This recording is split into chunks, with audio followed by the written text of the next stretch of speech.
അൽഹംദുലില്ലാ വസ്സലാത്തു വസ്സലാമു അലാ സ്വാഹിബിൽ ലിവാ ലക്കശുക്രു അലൈക തവക്കുൽ.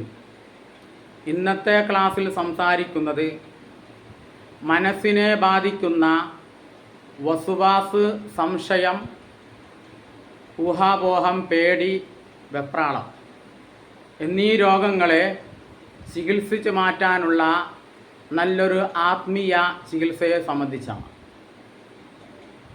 മഹാരഥന്മാരായ ഒരുപാട് ഇമാമിങ്ങൾ അവരുടെ ഗ്രന്ഥങ്ങളിൽ ഈ ആത്മീയ മരുന്നിനെ സംബന്ധിച്ച് പ്രതിപാദിക്കുന്നുണ്ട്.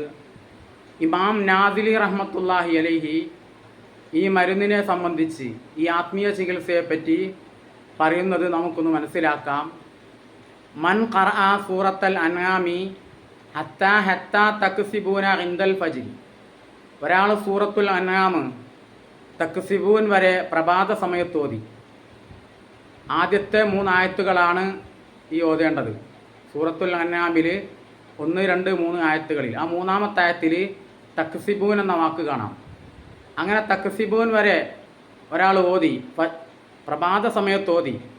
എന്നാൽ സാല അൻഹുൽ വസുവാസു വശുക്കൂക്കു, അവനിൽ നിന്ന് വസുവാസ്, സംശയങ്ങൾ, അതുപോലെ തന്നെ വൽ മഹാബിഫ്, പേടികൾ, വൽ ലൗഹാമു, ഊഹാപോഹങ്ങൾ, വമിസ്ല അദാലിക് വംസാലു ദാലിക്ക, ഇവ പോലോത്തതും നീങ്ങിക്കിട്ടുന്നതാണ്. അപ്പോൾ സൂറത്തുൽ അൻആം 1 മുതൽ 3 ആയത്തുകൾ പ്രഭാത സമയത്ത് ഒരാൾ ഓതിപ്പോന്നാൽ അവരിൽ നിന്ന് ഇത്തരം രോഗങ്ങൾ മാറിക്കിട്ടും. അവൻ്റെ ജോലിയിലും അവൻ്റെ മറ്റെല്ലാ ബിസിനസ്സിലും പ്രവർത്തനങ്ങളിലും മനസ്സിന് നല്ല റാഹത്തും സന്തോഷവും ലഭിക്കും. ഇമാം സുലൈമാനുൽ ജമലിൽ അജമി റഹ്മത്തുള്ളാഹി അലൈഹി അവരുടെ ഖുർആൻ്റെ തഫ്സീറായ ഫുതുഹാത്തുൽ ഇലാഹിയയിലും ഈ ചികിത്സയെപ്പറ്റി സംസാരിക്കുന്നുണ്ട്. അല്ലാഹു സുബ്ഹാനഹു വ തആല ഈ 3 ആയത്തുകൾ ബർക്കത്ത് കൊണ്ട് അത്തരം രോഗങ്ങളിൽ നിന്ന് നമ്മളെ കാത്തുരക്ഷിക്കട്ടെ.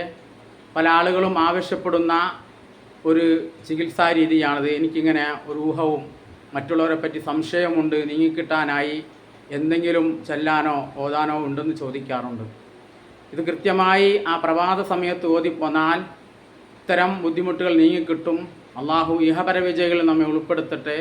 നമ്മുടെ ജോലികളിലും നമ്മുടെ ബിസിനസ്സിലും അള്ളാഹു ഐശ്വര്യവും അഭിവൃദ്ധിയും പ്രദാനം ചെയ്യട്ടെ. വആഖിറു ദഅവാനാ അൽഹംദുലില്ലാഹി റബ്ബിൽ ആലമീൻ.